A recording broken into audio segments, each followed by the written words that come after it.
أفحسبتم أنما خلقناكم عبثا وأنكم إلينا لا ترجعون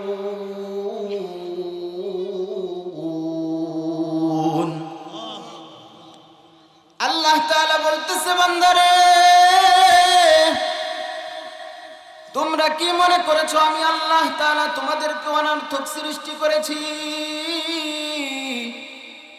এর বান্দা, দুনিয়ার মধ্যে গিয়ে শুধু খেল তামাশা করবা, দুনিয়া শুধু ব্যস্ত থাকবা, শুধু তোমার স্ত্রী পুত্র নিয়ে ব্যস্ত থাকবে, এই জন্য আমি আল্লাহ তাআলা তোমাদেরকে সৃষ্টি করেছি। না রে বান্দা, না, আমি আল্লাহ তাআলা তোমাদেরকে এই জন্য সৃষ্টি করি নাই। মুসলমান ইমানদার আল্লাহর গোলাম, আপনার সন্তানকে আপনি ভার্সিটিতে পড়ান, আপনার একটা উদ্দেশ্য থাকে। আপনার সন্তানকে আপনি কলেজে পড়ান, আপনার একটা উদ্দেশ্য থাকে। আপনার সন্তানকে আপনি মাদ্রাসাতে পড়ান, আপনার একটা উদ্দেশ্য থাকে। আপনার সন্তানকে আপনি বাংলাদেশ থেকে ইউরোপের মধ্যে পাঠান, আপনার একটা উদ্দেশ্য থাকে। আপনার সন্তানকে আপনি বাংলাদেশ থেকে সৌদি আরবে পাঠান, আপনার একটা উদ্দেশ্য থাকে। আপনার সন্তানটাকে, আদরের সন্তানটাকে আপনি বাংলাদেশ থেকে মালয়েশিয়াতে পাঠান, আপনার একটা উদ্দেশ্য থাকে। তেমনি আমার আল্লাহ আমাকে আপনাকে যে রূহের জগৎ থেকে দুনিয়ার মধ্যে পাঠাইছে, আল্লাহ তাআলা আমাকে আপনাকে অনর্থক সৃষ্টি করেন নাই। আল্লাহ তাআলা আমাদেরকে বেহুদা সৃষ্টি করেন নাই।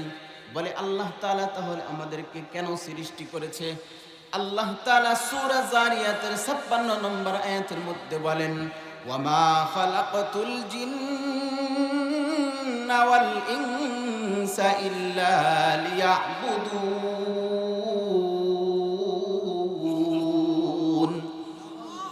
আল্লাহ তাআলা বলতেছে, বান্দারে আমি আল্লাহ তাআলা মানুষকে এবং জিন জাতিকে সৃষ্টি করেছি একমাত্র আমার ইবাদত করার জন্য, আমার গোলামি করার জন্য। কোন প্রধানমন্ত্রীর গোলামি করার জন্য আমি আল্লাহ তাআলা মানব জাতিকে সৃষ্টি করি নাই। আরে কোন নেতা নেত্রীর গোলামি করার জন্য আমি আল্লাহ তাআলা মানব জাতিকে সৃষ্টি করি নাই। বান্দারে তুই দুনিয়ার মধ্যে যায় কোন এমপির গোলামি করবি, এই জন্য আমি আল্লাহ তাআলা তোকে সৃষ্টি করি নাই। আরে দুনিয়ার মধ্যে গিয়ে তোর এলাকার মাতবারের যে গোলামি করবি, এই জন্য আমি আল্লাহ তাআলা তোকে সৃষ্টি করি নাই। দুনিয়ার মধ্যে গিয়ে তুই কোন মাজারে সিজদা করবি, এই জন্য আমি আল্লাহ তাআলা তোকে সৃষ্টি করি নাই। কোন পীরের কি করবি, তুই কোন পীরের গিয়ে গোলামি করবি, এই জন্য আমি আল্লাহ তাআলা তোকে সৃষ্টি করি নাই। বলে আমি আল্লাহ তাআলা তোকে সৃষ্টি করেছি একমাত্র আমার ইবাদত করার জন্য, আমার গোলামি করার জন্য, আমার কুদরতি পায়ে সিজদা করার জন্য। বলেন, কথা বলেন ঠিক কিনা? আয় আল্লাহ, বুঝলাম আপনি আমাদেরকে আপনার ইবাদত বন্দেগী করার জন্য সৃষ্টি করেছেন।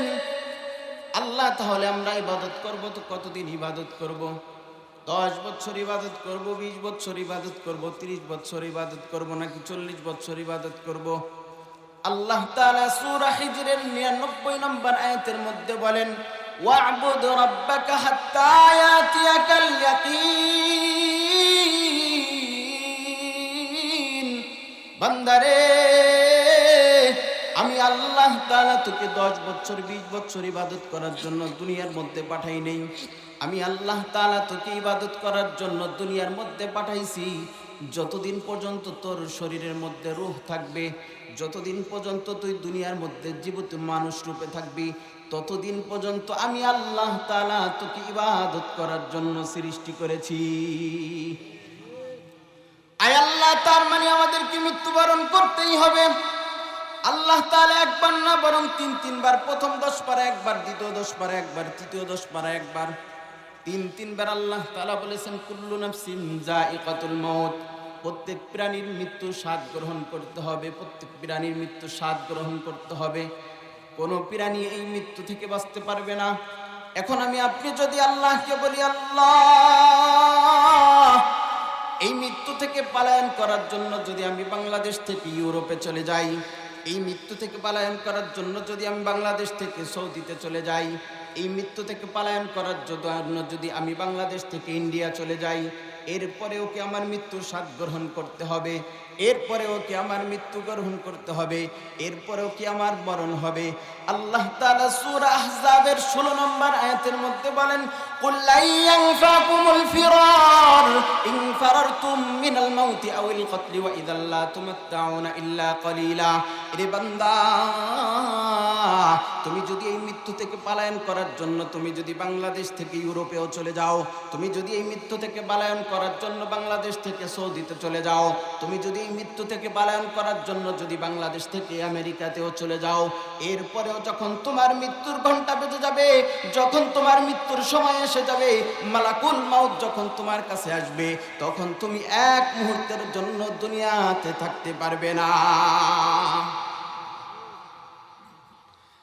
তার মানে আল্লাহ আমাকে মৃত্যুবরণ করতেই হবে। ওগো আল্লাহ, আমি যদি এই মৃত্যু থেকে পলায়ন করার জন্য, যদি মৃত্যু থেকে বাঁচার জন্য এমন একটা ঘর বানাই, এমন একটা বাড়ি বানাই, যেই ঘরের মধ্যে কোনো পিপিলিকা ঢুকতে পারে না, যেই ঘরের মধ্যে কোনো বাতাস ঢুকতে পারে না, যেই ঘরের মধ্যে দুনিয়ার কোনো মানুষ যাইতে পারে না, এরপরেও কি আমার মৃত্যুর স্বাদ গ্রহণ করতে হবে, এরপরেও কি আমাকে মৃত্যুবরণ করতে হবে। আল্লাহ তাআলা সূরা নিসার ৭৮ নম্বর আয়াতের মধ্যে বলেন, আইনামা তাকুনু ইউদরিকুমুল মাউত ওয়ালাউ কুনতুম ফি বুরুজিম মুশাইয়াদা। বান্দারে, তুমি এই মৃত্যু থেকে পলায়ন করার জন্য যদি এমন একটা ঘর বানাও, যেই ঘরের মধ্যে পিপিলিকা ঢুকতে পারে না, যেই ঘরের মধ্যে বাতাস ঢুকতে পারে না, যেই ঘরের মধ্যে দুনিয়ার কোনো মানুষ যাইতে পারে না, এরপরেও যখন তোমার মৃত্যুর ঘন্টা বেজে যাবে, এরপরেও যখন তোমার মৃত্যুর অ্যালার্ম হয়ে যাবে, সাথে সাথে মালাকুল মাউত ওই জায়গায় গিয়ে তোমার মৃত্যু ঘটাবে। বলেন, কথা বলেন ঠিক কিনা? তার মানে বুঝতে পারলাম আল্লাহ এই মৃত্যু থেকে আমরা কোনোভাবেই বাঁচতে পারবো না। ওগো আল্লাহ, তাহলে আমাদের মৃত্যুটা হবে কখন? আমাদের মৃত্যুটা হবে কখন? আমি আপনি যদি আল্লাহকে বলি, ওগো আল্লাহ, আমাদের মৃত্যু তাহলে কখন হবে?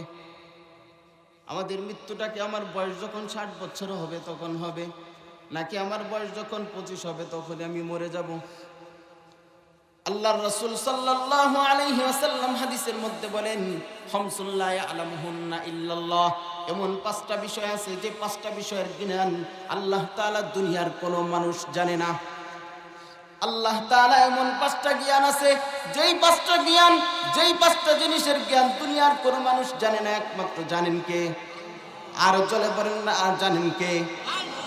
1 নম্বর, ইন্নাল্লাহা ইনদাহু ইলমুস সাআহ।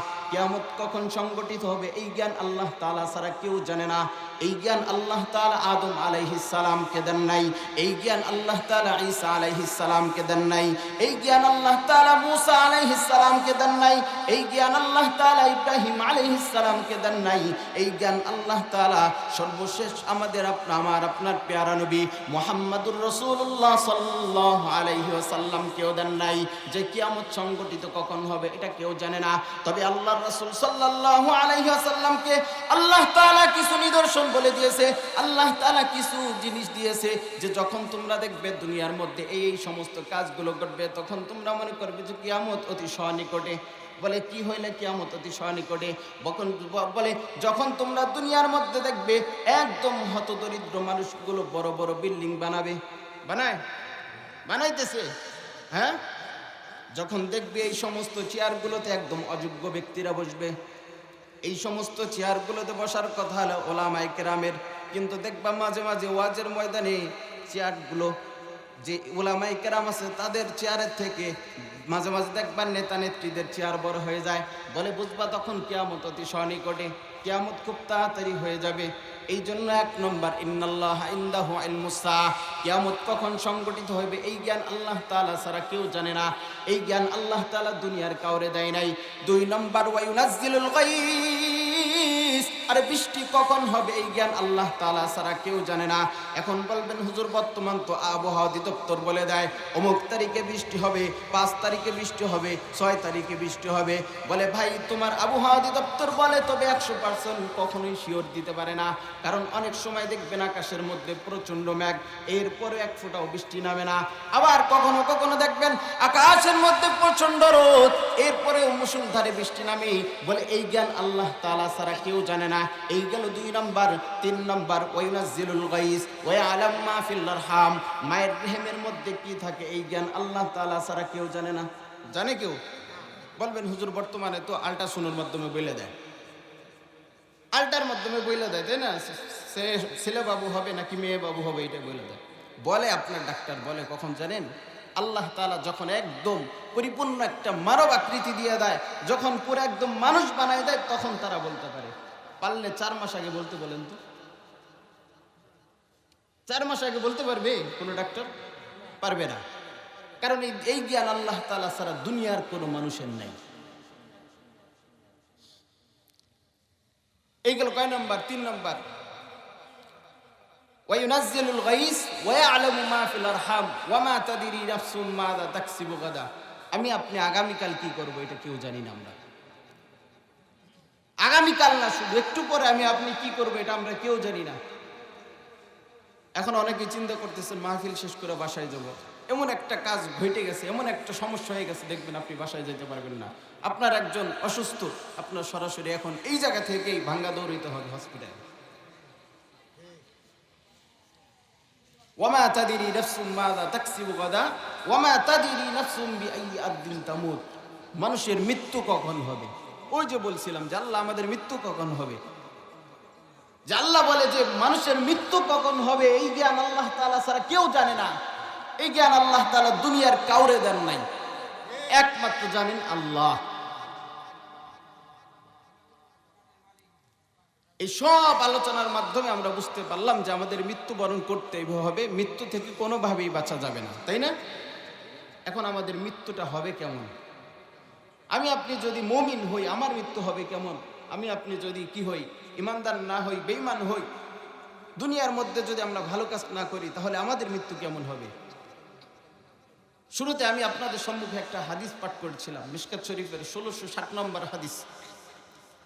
এই হাদিসের বর্ণনাকারী বারা ইবনে আযিব রাদিয়াল্লাহু তাআলা আনহু, তিনি বলেন খারাজনা মান নবী সাল্লাল্লাহু আলাইহি ওয়াসাল্লাম ফি জানাজাতি রাজুলিন মিনাল আনসার ফান্তাহিনা ইলাল কবরি ওয়ালাম্মা ইউলহাদু فجلس رسول الله صلى الله عليه وسلم وجلسنا حوله كأن على رؤوسنا الطير وفي يده عود ينكت به الأرض فرفع رأسه استعيذوا بالله من عذاب القبر مرتين أو ثلاثا.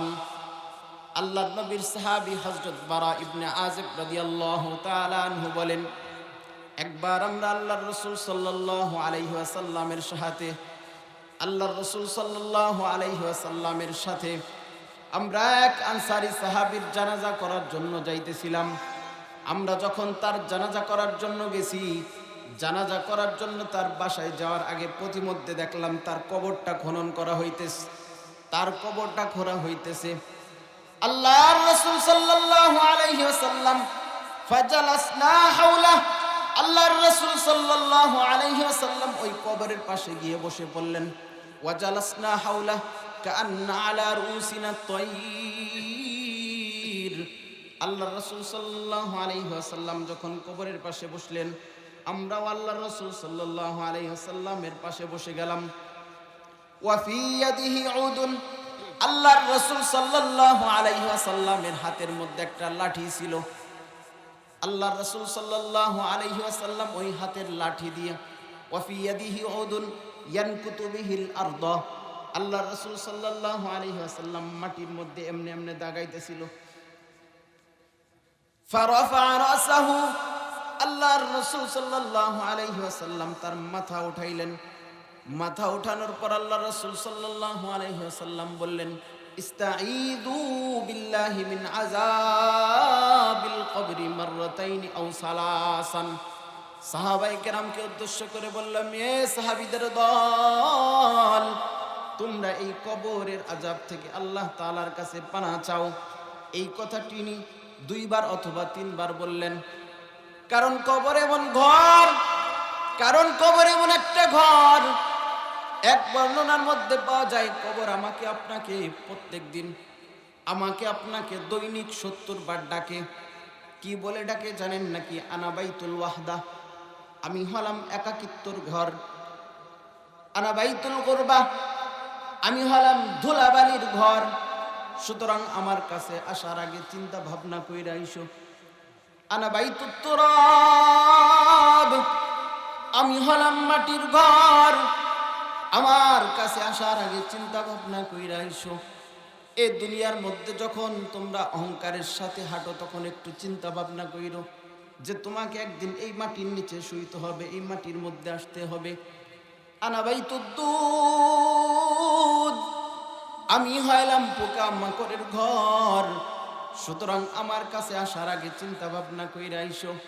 আরে দুনিয়ার মধ্যে কত সুন্দর সুন্দর বিছানার মধ্যে ঘুমাও, কত সুন্দর জাজিমের মধ্যে তোষকের মধ্যে ঘুমাও।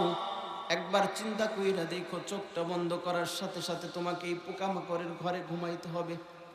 এ মুসলমান ইমানদার আল্লাহর গোলাম, আল্লাহর নবীর সাহাবী হযরত ওসমান রাদিয়াল্লাহু তাআলা আনহু যখন কোন কবরের পাশে গিয়ে দাঁড়াইতেন, ওসমান রাদিয়াল্লাহু তাআলা আনহু এত কান্না করতেন, এত কান্না করতেন, এত কান্না করতেন যে ওসমান রাদিয়াল্লাহু তাআলা আনহুর দাড়ি মুবারক, তার বুক মুবারক ভিজে যাইত।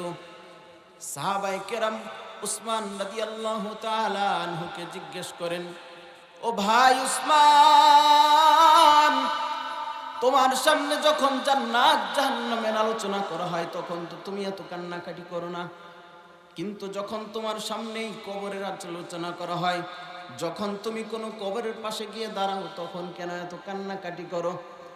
উসমান রাদিয়াল্লাহু তাআলা আনহু অন্যান্য সাহাবীদের ডাক দেয়া বলে, ভাই আমার, আমি আল্লাহর রাসূল সাল্লাল্লাহু আলাইহি ওয়াসাল্লাম থেকে হাদিস শুনেছি, মানুষ মরার পর, মানুষ মৃত্যুবরণ করার পর সর্বপ্রথম ঘাটিটা হবে তার কবরের ঘাটি। সর্বপ্রথম জগৎটা হবে, সর্বপ্রথম শুরু হবে তার কবর দিয়ে। রাসূলুল্লাহ সাল্লাল্লাহু আলাইহি ওয়াসাল্লাম বলেছেন, আরে যখন মানুষ কবরের মধ্যে যায়, যখন তার কবরের আযাবটা, কবরের যে প্রশ্নগুলো আছে এটা সহজ হয়ে যায়, বাকি যে অন্যান্য প্রশ্ন আছে, বাকি যে অন্যান্য ঘাটি আছে, এগুলো সব সহজ হয়ে যায়। আমি উসমান এই জন্যই কান্না করি। এ মুসলমান, মালাকুল মাউত তার মাথার কাছে বসে, মালাকুল মাউত তার মাথার কাছে বসে ইমানদারের আত্মাকে ডাক দিয়ে বলতে থাকে, ইয়া আইয়াতুহান নাফসুত তাইয়্যিবা উখরুজি ইলা মাগফিরাতিম মিনাল্লাহি ওয়া রিজওয়ান। মালাকুল মাউত ইমানদার ব্যক্তির রূহটাকে ডাক দিতে থাকে, হে প্রশান্তি আত্মা, হে ভালো আত্মা, তুমি তোমার রবের জন্য বের হয়ে যায় এমতো অবস্থায় যে তোমার রব তোমার উপর সন্তুষ্ট। বলে মালাকুল মাউত যখন এই কথা বলে, এই কথা বলার সাথে সাথে তার রূহটাকে যখন বের করতে যায়, বলে ইমানদার ব্যক্তির রূহটা যখন বের হয়, মানুষের যে একটা পাত্রের মধ্যে পানি রাখলে পাত্রের শেষ ফোঁটাটা যেমনি হুট করে পড়িয়া যায়, ইমানদার ব্যক্তির রূহটাও এইভাবে বের হয়ে যায়। ইমানদার ব্যক্তির রূহটা যখন বের হয়ে যায়, ইমানদার ব্যক্তির রূহটাকে বের হওয়ার সাথে সাথে ওই যে হাজার হাজার ফেরেশতা আসছিল, হাজার হাজার ফেরেশতাদের মধ্যে তাদের হাতের মধ্যে ছিল কি? জান্নাতি কাফন। কাফনের মধ্যে আবার খুশবু ব্যবহার করা। ওই হাজার হাজার ফেরেশতাগুলো মালাকুল মাউতের হাত থেকে ওই রূহটাকে নিয়ে নেয়। রূহটাকে নিয়ে তারপরে তারা আসমানের দিকে ছুটতে থাকে। যখন আসমানের দিকে ছুটতে থাকে, প্রথম আসমানের কাছে যায়। প্রথম আসমানের কাছে যাওয়ার পর অন্যান্য যে ফেরেশতারা আছে, অন্যান্য ফেরেশতারা বলতে থাকে, তোমরা কার আত্মা নিয়ে আসছো? তোমরা কার আত্মা নিয়ে আসছো যে আত্মার মধ্যে এত ঘৃণা পাওয়া যাচ্ছে? তখন মালাকুল মাউত আর সাথে যে অন্যান্য ফেরেশতারা আছে এদের কথার উত্তরে তারা বলে যে দুনিয়ার মধ্যে অমুক এলাকার ভর মানিক দিয়ে এলাকার আব্দুল্লাহর ছেলে আব্দুর রহমানের আত্মাটাকে আমরা নিয়ে যাইতেছি। বলে তোমরা কেমনে জানলা যে এটা আব্দুর রহমানের ছেলে? তোমরা কেমনে জানলা এটা ইমানদারের যে আত্মা, রূহ? বলে আমরা যে আজকে তোমরা যে রূহটাকে নিয়ে আসছো এই রূহটার মধ্যে এত সুগন্ধি ছড়াইছে, এত সুগন্ধি আমরা আর পূর্বে কোনোদিন পাই নাই। এইভাবে ইমানদার ব্যক্তির রূহটাকে আস্তে আস্তে নিতে যখন সপ্তম আসমানে চলে যায়, আল্লাহ তাআলা ডাক দিয়া বলে, এ আমার বান্দা, এ ফেরেশতাদের দল, দাঁড়া, আমার বান্দার রূহটাকে আর উপরে উঠাইস না, আমার বান্দার রূহটাকে ইল্লিনের মধ্যে রাইখা দে। বলেন না সুবহানাল্লাহ। বান্দার রূহটাকে নিয়ে যায়। আল্লাহ বলে ইল্লিন হলো একটা জান্নাতের একটা অংশ, যে ইল্লিনের মধ্যে রাইখা দাও। রূহটাকে ইল্লিনের মধ্যে রাখছে। তার বডি কিন্তু দুনিয়ার মধ্যে আছে না? বলে বডি যখন দুনিয়ার মধ্যে, আমরা যখন কি করি, বডিটাকে তার কবরস্থানে দাফন করার জন্য নেই, তখন আল্লাহ তাআলা বলেন ওয়াতাতালাক্কাহুমুল মালাইকা, হাজার হাজার লাখ লাখ কোটি কোটি ফেরেশতা আল্লাহ তাআলা তার লাশটাকে অভ্যর্থনা দেওয়ার জন্য পাঠাই দেয়। বলেন না সুবহানাল্লাহ। এরপর যখন তাকে কবরের মধ্যে শোয়ানো হয়, কবরের মধ্যে শোয়ানোর পর আল্লাহ তাআলা দুইজন ফেরেশতা পাঠাই দেয়। দুইজন ফেরেশতা এসে তারে সুন্দর করে কবরের মধ্যে উঠায়। ওই যে ইল্লিনের মধ্যে যে রূহটাকে রাখছিল ওই রূহটাকে আবার তখন ফেরত দিয়ে দেয় তার বডির মধ্যে। কবরে মানুষ যখন যায়, কবর দাফন করার পর কিন্তু তার রূহটাকে আবার শরীরের মধ্যে পুশ করা হয়। এই হাদিস তার প্রমাণ, দলিল। যখন তাকে উঠানো হয়, দুইজন ফেরেশতা আয়েশা উঠানোর পর তাকে জিজ্ঞেস করে মান রব্বুক? ইমানদার ব্যক্তি সুন্দরভাবে উত্তর দিয়ে দেয় রব্বি আল্লাহ। ওমান দীনুক, দ্বিতীয় প্রশ্ন করে যে তোমার ধর্ম কি? ইমানদার ব্যক্তি সুন্দরভাবে উত্তর দিয়ে দেয় যে আমার দিন, আমার ধর্ম ইসলাম। তৃতীয় প্রশ্ন করে, আল্লাহ রাসূল সাল্লাল্লাহু আলাইহি ওয়াসাল্লামের চেহারার মতো একটা চেহারা দেখায় বলে যে এই যে লোকটা, এই লোকটা কি? এই লোকটা কি ছিল? তখন এই ইমানদার ব্যক্তি এই প্রশ্নের উত্তরও দিয়ে দেয়। বলে এই প্রশ্নের উত্তর যখন দেয়, আল্লাহ তাআলা তখন বলে, এ ফেরেশতাদের দল, আমার বান্দারে আর প্রশ্ন করিস না, আমার বান্দা যা কিছু বলছে সব সত্য বলছে, আমি আল্লাহ তাআলা আমার বান্দাকে সত্যায়িত করলাম। এরপরে আল্লাহ তাআলা বলে আলবিসুহু মিনাল জান্নাহ, আরে আমার বান্দাকে জান্নাতের পোশাক পরিধান করাইয়া দাও। ওয়া আফরিসুহু মিনাল জান্নাহ, আমার বান্দার এই যে দুনিয়ার মধ্যে সে মাটির মধ্যে শুয়ে আছে কবরের মধ্যে, তার এই কবরের মধ্যে জান্নাতি বিছানা বিছাইয়া দাও। ওয়াফতাহু লাহু বাবান ইলাল জান্নাহ, আর আমার বান্দার জন্য এই কবর থেকে জান্নাত পর্যন্ত একটা দরজা করে দাও। বলেন না সুবহানাল্লাহ। পক্ষান্তরে যারা কি হবে, বেঈমান হবে, এদের অবস্থা কি হবে? বল এদের সময় আল্লাহ তাআলা ওই যে হাজার হাজার ফেরেশতা পাঠায়, তবে এদের চেহারা থাকে কুৎসিত, এদের হাতের মধ্যে থাকে ছালার চট, দুর্গন্ধ জাতীয়। মালাকুল মাউত বেঈমানের মাথার কাছে আসে বসে, অন্যান্য যে ফেরেশতারা তারাও আসে। আসার পর মালাকুল মাউত তার রূহটাকে ডাক দেয়, ইয়া আইয়াতুহান নাফসুল খাবিসা, হে খবিস আত্মা, উখরুজি ইলা সাখাতি মিনাল্লাহি ওয়া গাযাবিন, তুই এমত অবস্থায় বের হ যে আল্লাহ তাআলা তোর উপর রাগান্বিত। বলেন না নাউযুবিল্লাহ। ইমানদার ব্যক্তি তো কত সুন্দরভাবে তার রূহটা বের হয়েছে, কিন্তু পক্ষান্তরে এই বেঈমানকে যখন তার রূহটাকে যখন বের করতে যাবে মালাকুল মাউত, তখন কি অবস্থা হবে জানেন? আরে তার শরীরের মধ্যে, মানুষের শরীরের মধ্যে 360টা জোড়া আছে, তাই না? বলে যখনই বেঈমানের রূহটাকে বের করতে যাবে, ওই রূহটা এই যে 360টা জোড়ার মধ্যে দৌড়াইতে থাকবে, বের হতে চাবে না। কবি বলে হাফতে দরিয়া গরবানু শাম তান্না কর দি জানে মান, শরবতে দিরারে বায়াত আজলাবে মাহবুবে মান। আরে যখন বেঈমানের রূহটাকে যখন বের করতে যাবে, যখন এই মালাকুল মাউত তার রূহটাকে বের করতে যায়, তখন নাফরমানের এত পানির পিপাসা লাগবে, বলা হয়েছে যে 7 সমুদ্র 13 নদীর সমস্ত পানিও যদি তাকে পান করানো হয়, এরপরেও তার পানির পিপাসা মিটবে না। এই মালাকুল মাউত তার রূহটাকে বের করলো। রূহটাকে বের করার পর ওই যে ফেরেশতারা আসলো সালাদ চট নিয়ে, সাথে সাথে তারা রূহটাকে ওই সালাদ চটের মধ্যে পেঁচায় আসমানের দিকে ছুটে। যখন প্রথম আসমানের দিকে যায়, প্রথম আসমানে যাওয়ার পর ফেরেশতারা বলে আর টিকতে পারতেছি না, আর টিকতে পারতেছি না এই দুর্গন্ধের জ্বালায়। দুনিয়ার মধ্যে তার যে খারাপ নাম ছিল এই নামগুলো ধরে ধরে ডাকে, অমুকের আত্মা, আর টিকতে পারতেছি না। আল্লাহ তাআলা তখন বলবেন যে ওর আত্মা আর উপরে উঠাইছি, ইমানদারের আত্মা তো সপ্তম আসমান পর্যন্ত উঠাইছে, আল্লাহকে এর আত্মা আর উপরে উঠাইস না, এক কাজ করে এর আত্মাটা সিজ্জিনের মধ্যে জাহান্নামের একটা অংশ এর মধ্যে রেখে দে। বলেন না নাউজুবিল্লাহ। তার আত্মাটা তখন ওই সিজ্জিনের মধ্যে রেখে দেয়। এরপরে তো আমরা দুনিয়ার মধ্যে কি করি, লাশটাকে দাফন করি না, কবরের মধ্যে যে শোয়াই, কবরের মধ্যে শোয়ানোর পর যখন আমরা কবর দিয়ে চলে আসি সাথে সাথে আল্লাহ তাআলা দুইজন ফেরেশতা পাঠায় দেয়। তারা তাকে করে বসায়, বৈশা তারে জিজ্ঞাসা করে তোমার রবকে? তখন বলে, সে বলে হা হা লা আদরি, আমি জানি না, আমি প্রশ্নের উত্তর জানি না।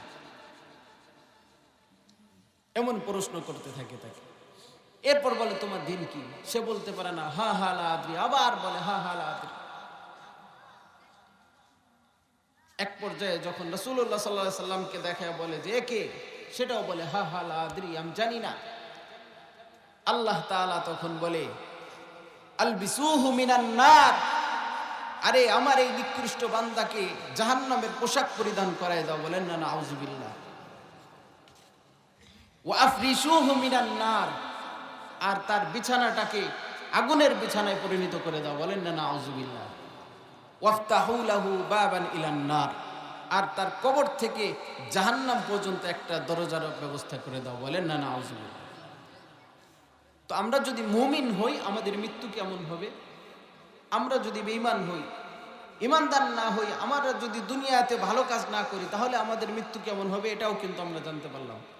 এই জন্য মুসলমান, আমাদের মৃত্যুর পূর্বে আমাদের যে মৃত্যুর যে সামান পুঁজি এটা গোছাই নিতে হবে। মৃত্যুর পূর্বে আমাদের মৃত্যুর যে সামান পুঁজি আছে এটা গোছাই নিতে হবে, কারণ মৃত্যুর যন্ত্রণা বড় কঠিন। মৃত্যুর যন্ত্রণার জন্য আমার আপনার পয়গম্বর আল্লাহর রাসূল সাল্লাল্লাহু আলাইহি ওয়াসাল্লাম আল্লাহ তাআলার কাছে দোয়া করছে, আল্লাহুম্মা আইন্নি আলা সাকারাতিল মাউত আও গামারাতিল মাউত, হে আল্লাহ তুমি আমাকে মৃত্যু যন্ত্রণা থেকে রক্ষা করো, মুক্তি দাও। সেখানে আমি আপনি কি দুনিয়ার মধ্যে? এই জন্য ভাই, দুনিয়া থেকে আমার সময় শেষ, দুনিয়া থেকে আমরা সকলেই চলে যাব। দুনিয়ার মধ্যে আমরা যা কিছু করতেছি না করতেছি, আল্লাহ তাআলার ইবাদত বন্দেগী করতে হবে। আল্লাহ তাআলা আমাদেরকে যে জ্ঞান পাঠাইছে এই জিনিসটা মাথায় রাখতে হবে। সর্বশেষ এই যে এত কিছু বললাম, একটা আমল দিয়ে যায় আপনাদেরকে, করবেন তো ইনশাআল্লাহ? হ্যাঁ, করবেন তো ইনশাআল্লাহ? একটা আমল, যে আমলটা হচ্ছে এই একটা দুনিয়াতে দেখবেন কিছু কিছু জায়গায় কিছু ক্যাম্বারসার, যেমন গুলিস্তানে দেখবেন কিছু মানুষ আছে, হকাররা আছে, এরা মাইকিং করে করে বলে যে এই যে ঔষধ একটা কিন্তু রোগ অনেকগুলা, সব ভালো হয়ে যাবে, এমন একটা করে না ওরা। তবে আমি আপনাদেরকে এমন একটা আমল দিব, এই আমলটা এমন আমল, আল্লাহ তাআলার কোরআন হাদিস এগুলো কি মিথ্যা? আল্লাহর কোরআন মিথ্যা? রাসূলের হাদিস মিথ্যা? হ্যাঁ, সত্য না? পুরো একই আছে তো। তাহলে এই আমলটাও মনে করেন 100% সত্য। সেটা হচ্ছে ইস্তেগফারের আমল। দুনিয়ার মধ্যে যাদের টাকা পয়সা নাই, দুনিয়ার মধ্যে যাদের রিজিক নিয়ে বেশি সমস্যা, এরা বেশি বেশি ইস্তেগফার করবেন। দলিল আল্লাহ বলেন, ফাকুল তুস্তাগফিরু রাব্বাকুম ইন্নাহু কানা গফফারা ইউরসিলিস সামাআ আলাইকুম মিদরারা। আল্লাহ বলেন, এ দুনিয়ার মানুষ, দুনিয়ার মধ্যে কাদের বৃষ্টি দরকার, দুনিয়ার মধ্যে কাদের বৃষ্টি দরকার, তোমরা ইস্তেগফার করো। ইউরসিলিস সামাআ আলাইকুম মিদরারা ওয়া ইউমদিদকুম বিআমওয়ালিন ওয়া বানিন। আরে তোমাদের মধ্যে দুনিয়াতে কার টাকা পয়সা দরকার, ধন দৌলত দরকার, তোমরা ইস্তেগফার করো, আল্লাহ তাআলা তোমাদেরকে টাকা পয়সার ব্যবস্থা করে দিবে, মালের ব্যবস্থা করে দিবে। দুনিয়ার মধ্যে কারা 10 বছর 20 বছর যাবৎ বিবাহ করছো, এরপরও সন্তান হয় না, বলে কোনো বাবার দরবারে যাইও না, কোনো মাজারে যাইও না, বরং আল্লাহ তাআলার কাছে ইস্তিগফার করো, আল্লাহ তাআলা তোমাকে সন্তান দিবে। নেককার সন্তানের দরকার, তুমি আল্লাহ তাআলার কাছে কি করে ইস্তিগফার করো, আল্লাহ তাআলা তোমাকে নেককার সন্তান দিবে। ওয়ায়ুমদিদকুম বিআমওয়ালিন ওয়া বানিন ওয়াজআল লাকুম জান্নাতিন ওয়াজআল লাকুম আনহারা। বান্দারে, যে জিনিসটা তোমার সব থেকে বেশি দরকার, তোমার মৃত্যুর পরে জান্নাত, বলে তুমি ইস্তিগফার করো, আল্লাহ তাআলা তোমাকে জান্নাত দান করবেন। বলেন না সুবহানাল্লাহ। অন্য হাদিসের মধ্যে আল্লাহর রাসূল সাল্লাল্লাহু আলাইহি ওয়াসাল্লাম বলেন, মান লাজিমাল ইস্তিগফার জাআলাল্লাহু লাহু মিন কুল্লি যিকিন মাখরাজান ওয়া মিন কুল্লি হাম্মিন ফারাজান ওয়া রাযাকাহু মিন হাইসু লা ইয়াহতাসিব। আল্লাহর রাসূল সাল্লাল্লাহু আলাইহি ওয়াসাল্লাম বলেন, এ দুনিয়ার মানুষ, এ আমার উম্মতেরা শুনে রাখো, দুনিয়ার মধ্যে কে আছো তার ডিপ্রেশনে ভুগতেছো, দুশ্চিন্তায় ভুগতেছো, স্বামীতে কথা শোনে না, স্ত্রীতে কথা শোনে না, ছেলে সন্তান কথা শোনে না, বলে কি করো, কোনো ফকির কাউকে কবিরাজের কাছে যাওয়ার দরকার নাই, তুমি ইস্তিগফার করো। দুনিয়ার মধ্যে কে আছো, তোমার টাকা পয়সা নাই, ধন সম্পদ নাই, আরে রিজিক নিয়ে বেশি টেনশন করতেছো, বলো তুমি ইস্তিগফার করো, আল্লাহ তাআলা এমন জায়গা থেকে তোমার রিজিকের ব্যবস্থা করে দিবে যেই চিন্তা ভাবনা তুমি কোনোদিনও করো নাই। বলেন না সুবহানাল্লাহ। এই জন্য এই আমলটা করবেন তো ইনশাল্লাহ। যতদিন আল্লাহ তাআলা এই দুনিয়াতে বাঁচাই রাখবে ততদিন পর্যন্ত আমল করবেন তো ইনশাল্লাহ। আল্লাহ তাআলা আমাদের সকলকে এই আমলটা করার তৌফিক দান করেন। বলেন না আমিন।